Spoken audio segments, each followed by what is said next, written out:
Okay, so today I am building hoses. I just got done building a brand new oil pressure line.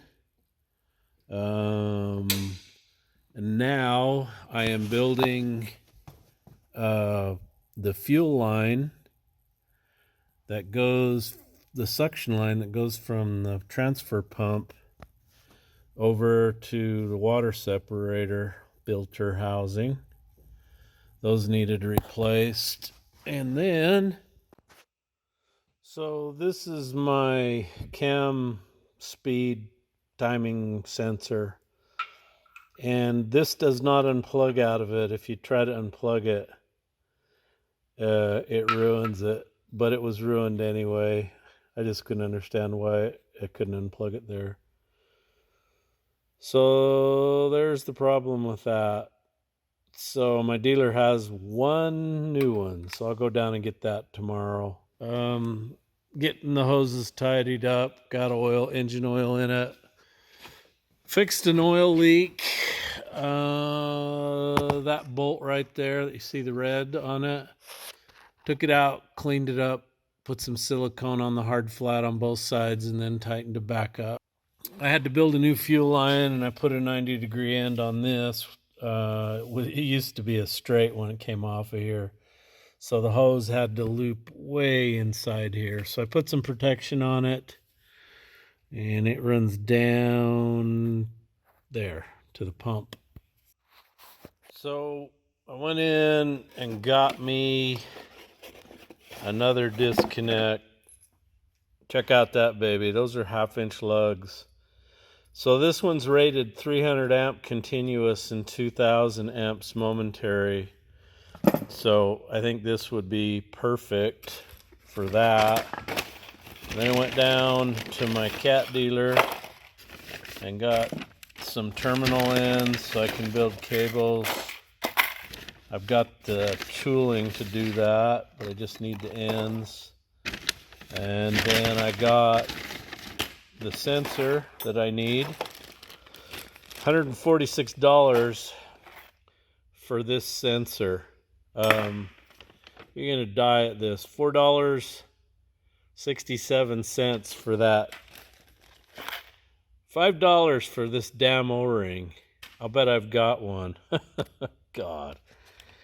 I feel like I'm getting stabbed sometimes. Okay, my plan is to take this switch and put it in this corner right here. So it's got a locating dowel so it doesn't turn, because it's a pretty snappy bugger. So I got to drill a 3/4 hole through the floor and then a 1/4-inch hole to fit that. So wish me luck, and then figure out exactly where in the hell. So I don't know exactly. I wonder if I should drill from the bottom. I don't know. I'm thinking like I'll just go eeny, meeny, miny, moe, and drill a hole. What do you think?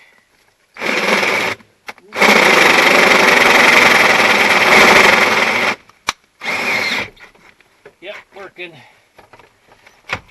Oh, man. Oop.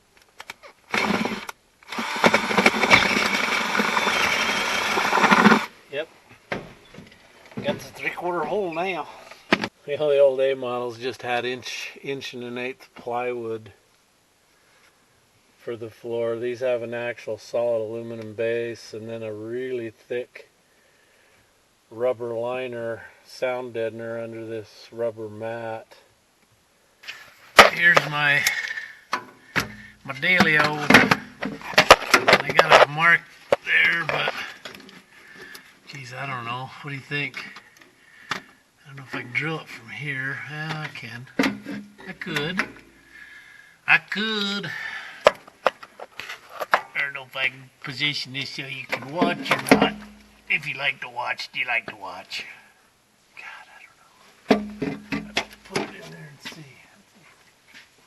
I don't know how I scratched that, if I was holding it on an angle or...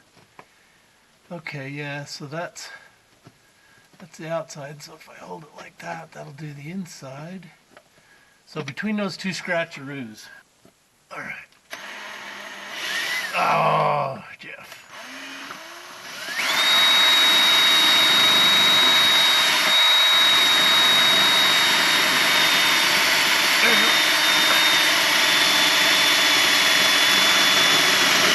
See, that don't look right. That don't look right, Dave. That's way off to the Joneses. Yeah, that ain't gonna work. He got to be way over there, dummy. You dummy. Ugh. God, I can't hold this drill straight. You ain't here where I made it. Now, I don't think I could make it go over that far, could I? I think I just got to start a new hole. Yeah. That? No, that's way off. There, getting closer.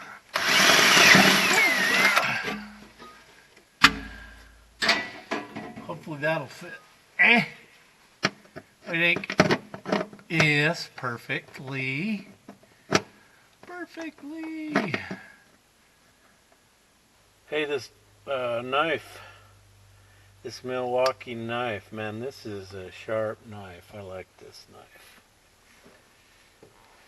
Can't remember the guy's name right offhand right now that sent it to me, but I sure do. Thank you, mister. Hey, got a awesome package from Thomas Glasheen. Anyway, thank you for the knife, Thomas, and the gloves, and the goodies. They were delicious.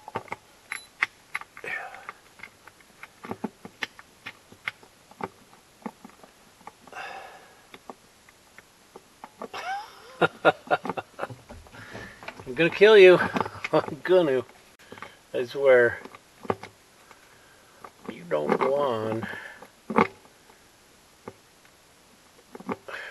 There we go. Hey, I think I win. I won.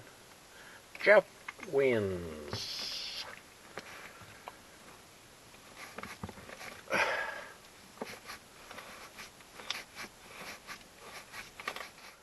Tightening, tightening, procedure, tightening. Ratchet time. Torquing sequence initiated. Twisting off sequence commencing. Damage occurring.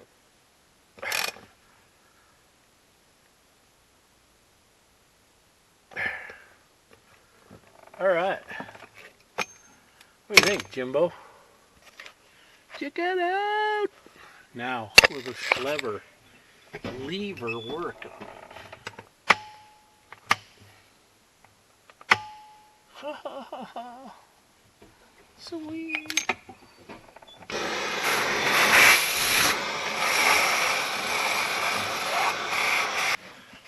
Okay, here's the bottom side. Good thing I didn't drill that first hole. Boy, that would have never worked, would it? You cannot steal my truck now because you don't know how to make the juice turn on. Oops. There. Now you don't know how to do it. Baling wire over the disconnect. See how smart I am?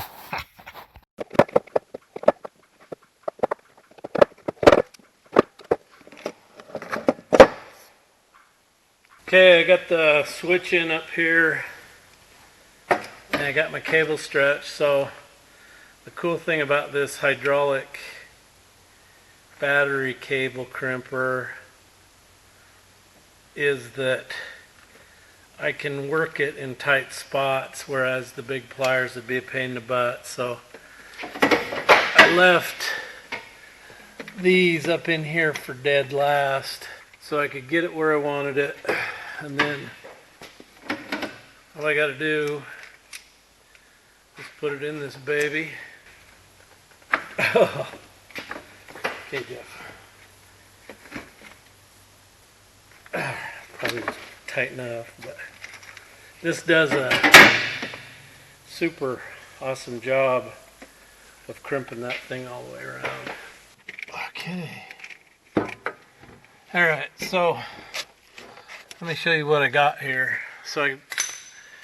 These are the old cables that went to the starter, and I just ran them around through this hole and then up here. So I'll have to zip tie them together and then run something maybe through over here to support them a little better. But at least I have a battery disconnect so my Kenworth can't burn down now. Like most Kenworth and Peterbilt and anything that says PACCAR on it does.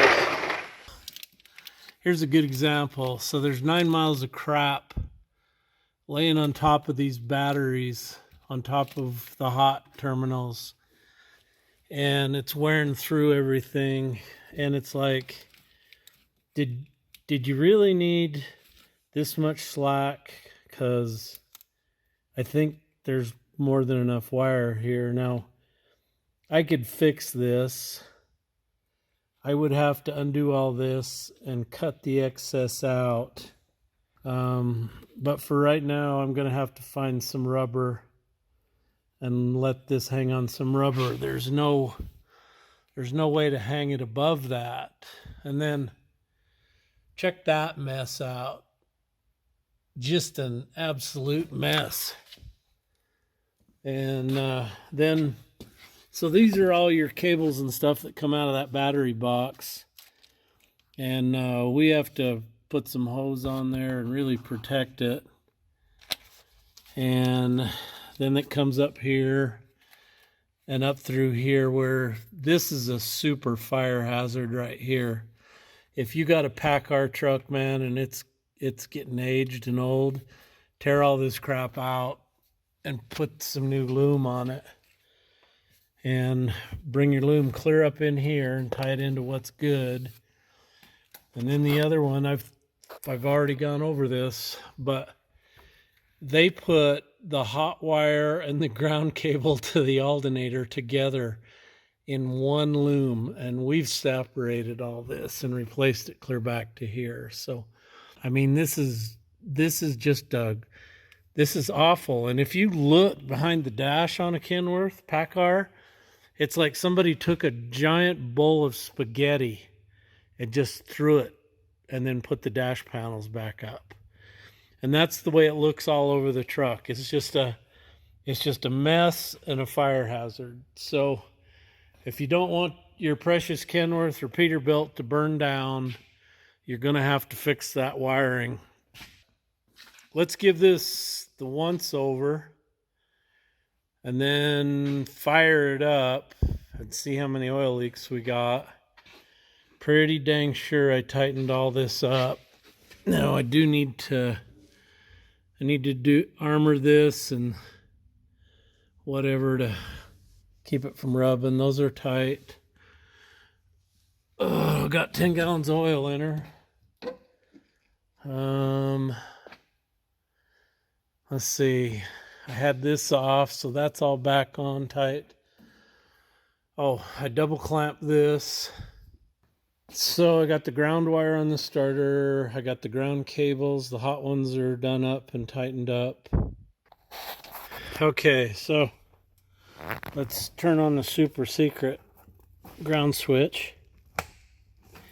Okay, we have juice now. Key on. What do we got going over there? CD player.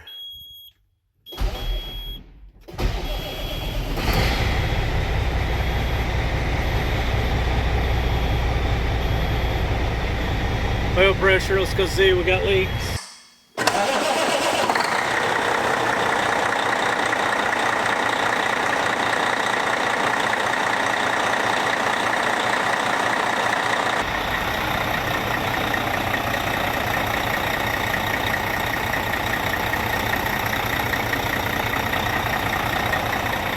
Let's see, I gotta go to the chiropractor in the morning, have him work me over again. You know what's weird? As long as I'm out here working and bending and moving around, I feel fine. I don't think the creamy filling out of my disc has slipped out, but whatever. So tomorrow morning I get to go to the chiropractor, so I'll have Jake down here greasing it and doing a federale inspection. Show us your papers. We want to see your papers.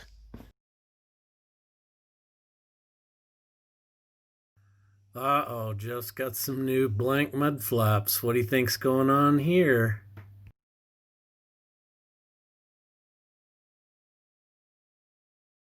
So we've been having trouble with greasing the upper kingpins on the truck. If you remember, I did a video about installing some kingpins and bushings in this, and I used, I think it was Stemco. Anyway, it's a wind-in spiral bushing, and I bought a Stemco kit. It's a no-ring kit, and these are the bushings that go in there. You've got to push down on it while you twist it. So there's really no special tools needed other than something to wind it in. You don't have to hone the bushings to fit the pin when you're done. Pretty simple deal, but we've just always had trouble getting that upper one to take grease, and what it would do is it would push grease up around the threads in that cap. And I'm going to show you the other caps that I took off, but these are the new ones I got. These are Spicer, but they're not threaded, so I'm assuming you could thread these with 1/8" pipe or 10mm thread, or a lot of guys on Facebook told me it takes a push-in grease zerk. So this one here, I just threaded with 1/8" pipe and put a regular 1/8" grease zerk in it, and I greased it, and you can see the grease coming out down there. So here's my new lid, nice and flat. Here's an old one. See how that wobbles like that? And the other one's just like it. Anyway, if you put them together, they really wobble. But if you look at them with the naked eye, you can see how bad they're bent. I have no idea how they got bent. But anyway, it destroys the threads on them and they won't seal. It doesn't hurt the threads in the axle, but it sure does a number on these. Anyway, see that?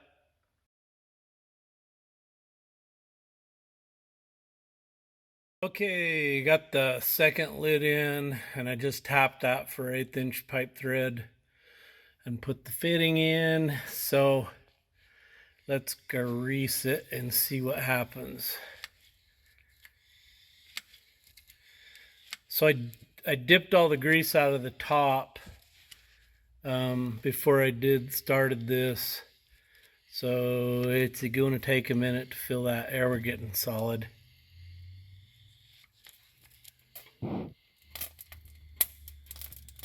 There we go. She's a popping in the fortin. There. Anyway, wiped some of the excess grease off. And all right, I think we're done greasing. So this is the bearing cover on the rear of that 18-speed. And there's a tapered roller bearing in there, and the cone goes on the shaft, and then the cup comes through, and so to adjust it, you're pushing on the cup, and there's a shim in there like that that I assume is going to set the running clearance on that tapered bearing. So that's where the cover goes, and it was leaking there. Now there's a piece of gasket stuck to it, but that could be the old one. So what was happening is we were getting a lot of leakage down here from this area. The problem is that this cover is damaged right where that goes. right in here. So this is an old cover. It's probably been through lots of overhauls. You can see somebody skipped across it with something here and damaged it. Okay, I'm going to be doing some machining today on the old-timey Craftsman. My dad had this from the time I was a little kid. Just an awesome little lathe, really dependable. Matter of fact, we've still been able to get parts for it. It's actually an Atlas lathe with the Craftsman tag on it. But I had to do some cleanup here, get it all cleaned up, ready to go. And then I needed a little bit of like wallpaper there to occupy my time while I'm waiting for a cut. Ooh, check that out. Ain't that a pretty picture? And that one. www.jpaydirt.com. That's a shameless plug. Oh well. So I'm going to be cutting on this cover now. And like the good machinist I am, I thought, this backside's not going to be straight at all. So what I'll do is I'll put it in here and I'll cut this backside, and you can see it's just rubbing the paint a little bit there. And so I think it's pretty good. Good enough to face this off, turn it around, put it in there, and then get a more straighter cut on this so it's not really crooked. How am I doing, Brian Block?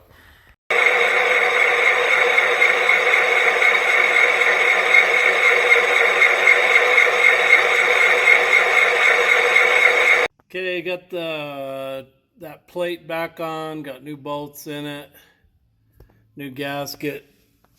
We got the oil in. I put some of this plastic armor on these hoses here.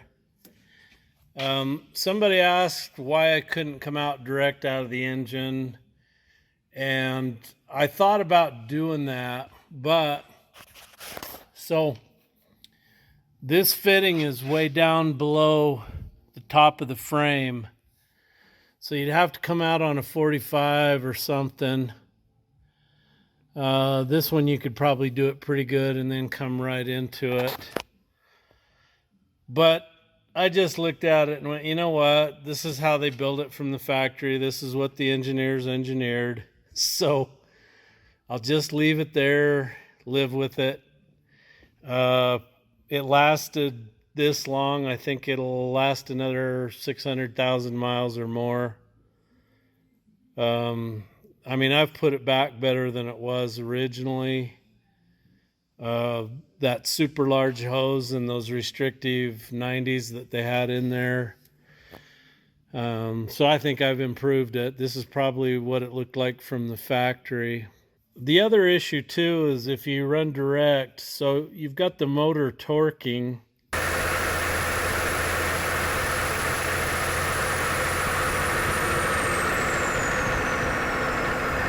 And this is out here on the frame.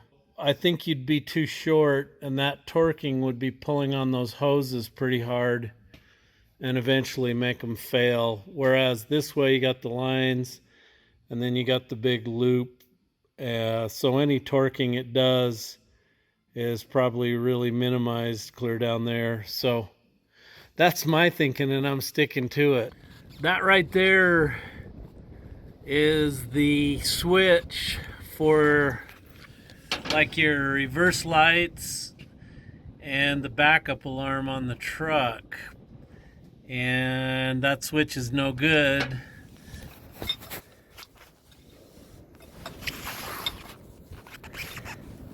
Oh, come on, man. Oh, it's down there. I'm on the wrong part. Okay. Anyway, you can't reach in here with your hand. At least I can't, and get it. So I'm going to have to go from underneath.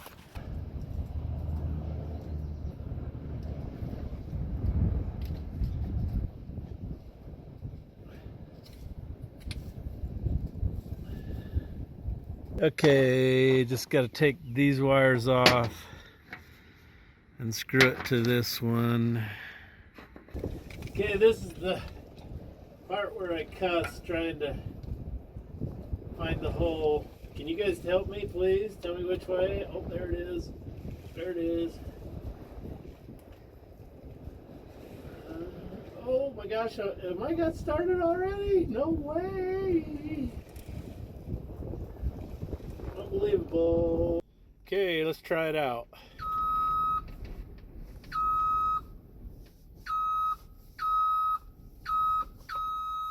Works good.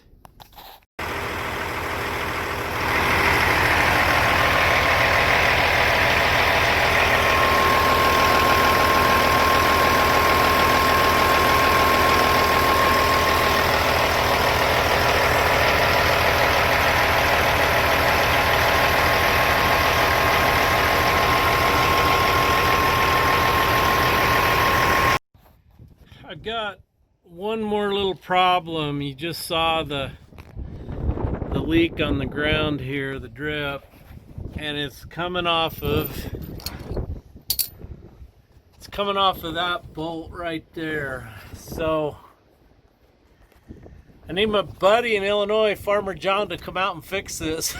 I'm hoping all I got to do is snug it up, but if you had to replace a pan gasket on one of these retarder models, it's a pain in the ass because you get oil everywhere because you got to pull that valve assembly and those pipes undone. So let's see if this is going to tighten.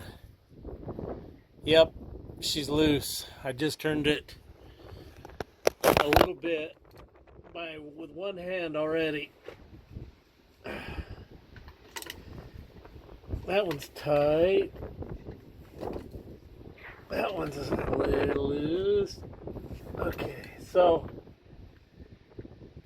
I had an oil leak up there coming out of a bolt on the the cover on the front, right up there on the back side of where the peanut cover is. And I'm thinking that's what's making that mess, and then it's running clear back here and everywhere else. And then that right there was leaking a little, that bolt. So it'd be really nice to kill all the leaks if that's possible. So I've run the truck and I've tightened up the pan bolts and whatnot, and let's check it for leaks under here. There's some old ones that I cleaned up, but I see absolutely nothing fresh under there. So I think I've got the leaks fixed. Okay, I lied to you. You know better than to trust anything I tell you. So let me show you what's going on up here. I don't know if you can see it up above this bolt right here. It's cracked right up there. Can you see the crack? So tomorrow my cat dealer has the bracket that goes on the end of this. It bolts to the end of here. I have to remove the fuel filter, and I have to mount the fuel filter up there, which I don't think I can do because of the breather. So stand by for a lot of cussing and swearing. Okay, I got my cat gloves Shane gave me. Got the little siphon blaster out. I'm gonna blast that crack. So that's right, you heard me, blast the crack. Stay tuned. Okay, let's have a look in there, see if you can see it a little better now.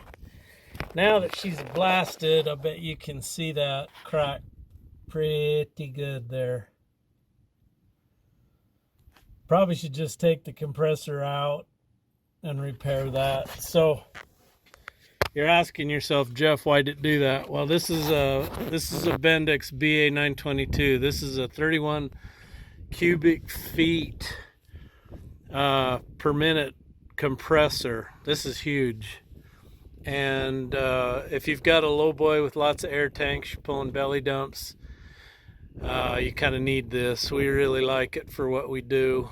But apparently, so this is an MXS. This is a 15,004 serial number. Apparently they didn't put them on these. They started putting them on about 85. I don't remember what it was. It's up there. It's a high serial number.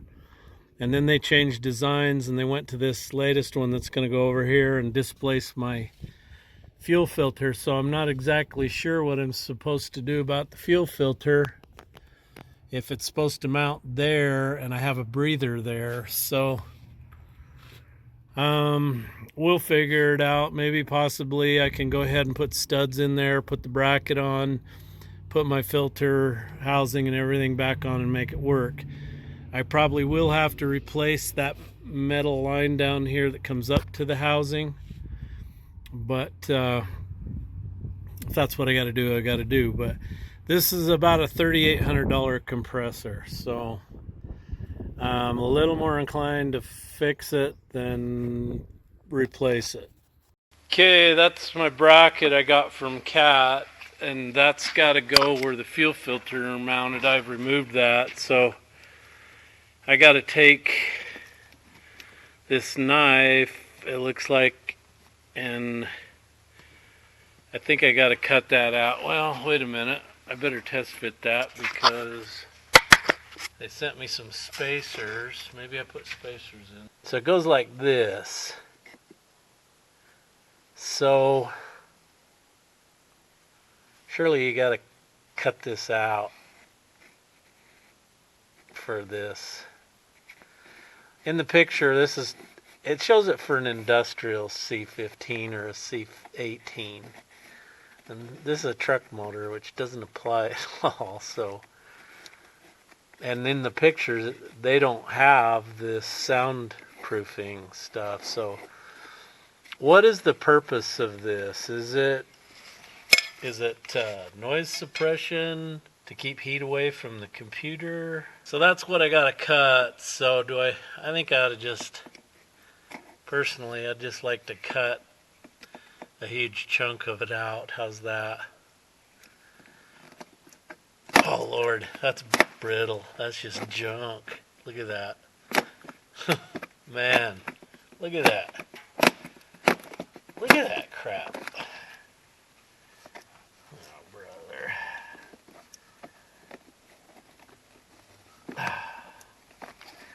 So it's got a foam on the back. Yep, it's just gonna rip out chunks. So get a garbage can. Wasted my time tracing that out, didn't I? Oh yeah. Whoa. Whoa. I've drained the antifreeze, so I am going to fix this compressor right. I am going to take it out of here. I'm going to see how bad that crack is. Oh.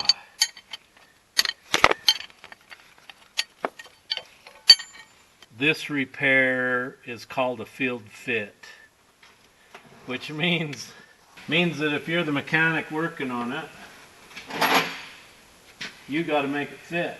I am the field fit mechanic. This is what I'm working on down here. Could you guys tell me where to put the socket, please? I can't see it. Can you help me? See, up close and personal. Show me somebody else that gets you up close and personal like old Jpaydirt. Nobody. So first what I'm going to do is get the bracket in there and mock it up. See, I sound like American Chopper now. So, after paint, powder coat, and chrome, I'll take that off.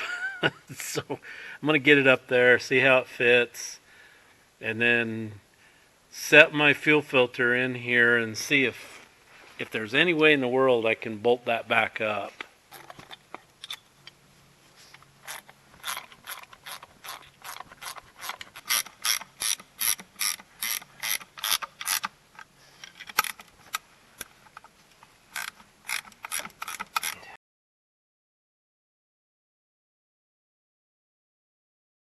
Alright, I've got everything unhooked, but I just see I still got the washers on this side. I need to get off the stud.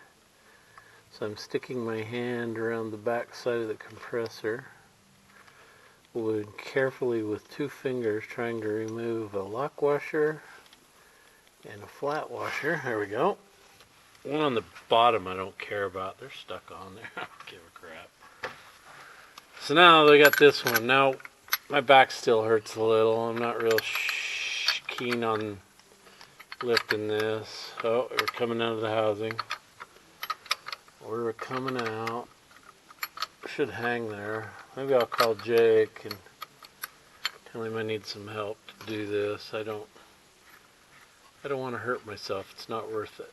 I know a lot of older mechanics have told me that they've ruined their backs lifting stuff, and you know, you're out on a job and let's say you don't have a truck boom, or people would laugh at you for getting one out just to lift a compressor. But I'm here to tell you what, that compressor right there, she's a heavy girl.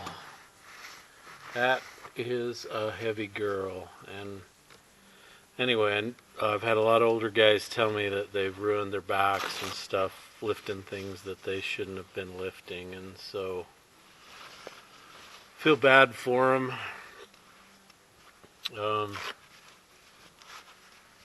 So I'm sitting here going, you know, not sure I want to do this, so I think I'm gonna call Jake. So I've got everything undone, it's ready to come out. I don't think I better do this where my back's hurting and stuff. I don't want to screw things up. Can you help me?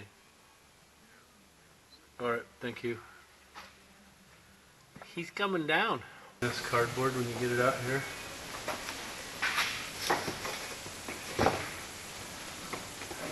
Got it?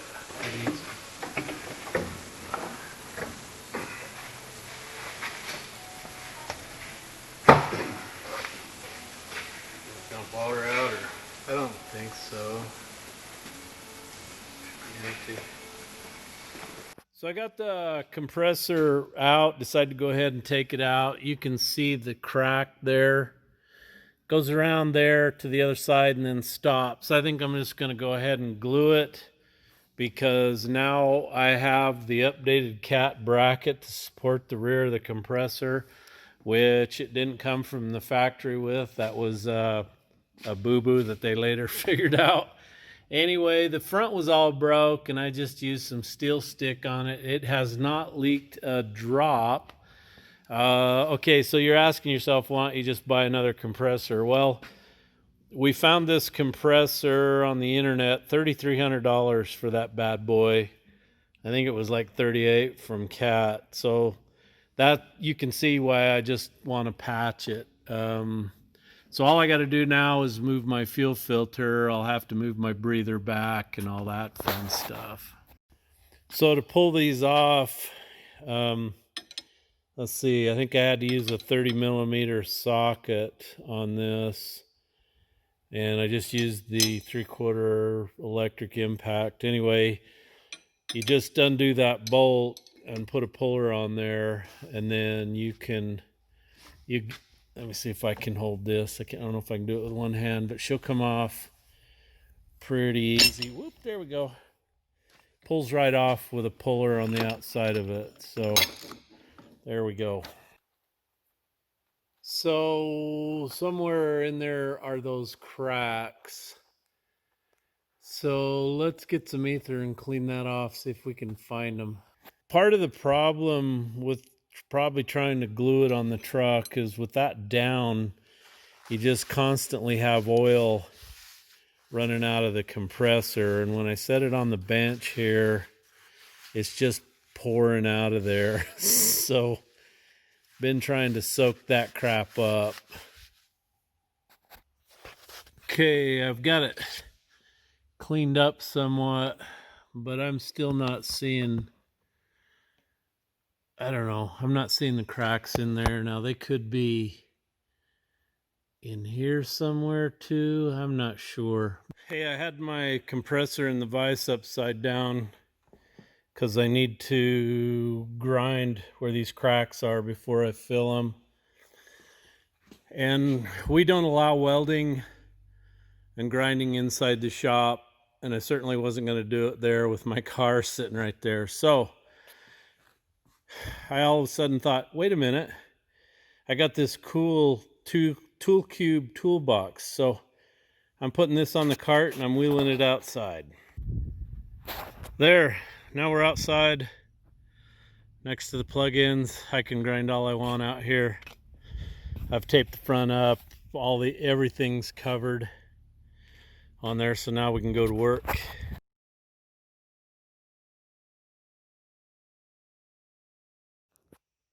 So I got my compressor back on, replaced this hose, put the new bracket, the support bracket on the back. This will keep it from cracking the front housing and from cracking the compressor housing. I feel pretty good about that repair right there because of that bracket. So if you put this bracket on, you also have to move your fuel filter, do a bunch of replumbing on that. By Friday, I should have the rest of the parts I need to get this baby together and get it out the door. Hey everybody, welcome to another exciting edition of the Whiteboard. We're going to talk about some of my awesome subscribers. Want to start out with Dave Sanford. He's from Norwich, Connecticut. Thank you for subscribing and watching old Jpaydirt, Dave. John Huntington from Cumberland, Wisconsin. Thank you, John, for watching also. Appreciate your comments, John. Barry Beggs from Beloit, Wisconsin. Thank you, Barry, for watching. Appreciate it. And Scott Kaser, he's from Dover, Ohio. Thank you, Scott, for watching old Jpaydirt. And Jeff Waddy, he's from the Upper Peninsula, Michigan there. He's a UPer. Thank you for watching clear from Michigan, Jeff. Appreciate that. Bill Cherry, he's from Pamlico, South Carolina? Anyway, thank you for watching down in South Carolina, Bill. Hey, and last but not least, Big John from Wiltshire in the UK. Thank you for subscribing and watching clear over in England. Love my foreign subscribers. If you want any of the hats you just saw me wearing, go to my store, www.jpaydirt.com. You can get you those hats. Equipment calendar, swimsuit calendar. Anyway, also too, you can get you one of these, the name that shall be not named. And you can get a killdozer to go with that name that shall not be named on Facebook. Anyway, so these are in the store. The killdozers are new in the store. The pink hats for your wife, girlfriend, who watches Jpaydirt. I know they do. And also too, I got, can you see it? It's down my tippy toes. So I got the Anderson shirts in the store and also the shirts with the name that shall not be named. So go check them out. I ran out of the 2XLs, but I have ordered more, and I have ordered 3XL, 4XL, and 5XL. So I'll let you know when I get those in the store. So I appreciate you watching me. Appreciate you supporting my store. That's totally awesome. Oh, by the way, are you getting really tired of me fixing stuff? Because, man, I'm here to tell you what, I'm really getting sick of it. We are looking at a job to bid. There's a walkthrough next week. Anyway, please let me get it, please. I just want out of the shop. Get me out of the shop.